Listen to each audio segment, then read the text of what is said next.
Okay, we can use hypothesis testing to see whether a difference we observe in our experiment is actually significant. What comes next?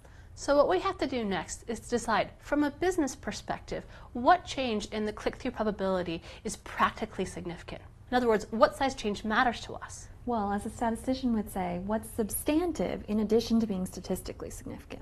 That's the difference between what engineers say and what statisticians say.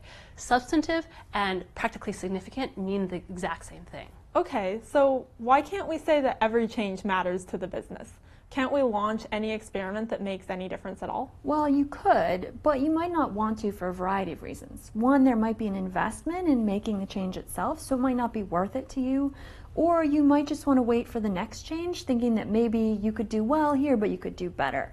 So in something like medicine, you always want to be clear that it's worth the change. If you're testing a new drug, maybe patients respond a little bit better, but you're going to have to invest in training nurses, actually launching the drug, all these other things. So you may want to have a higher level of practical significance to justify changing the treatment protocol.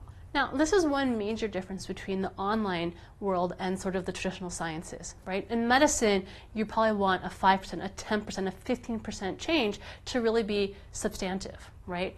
At Google, for example, a 1 or a 2% change in click-through probability is actually quite large. And so the differences in the magnitudes for what's considered practically significant can be quite different. Yeah, so what you really want to observe is repeatability. Statistical significance is about repeatability. And you want to make sure when you set up your experiment that you get that guarantee that yes, these results are repeatable, so it's statistically significant.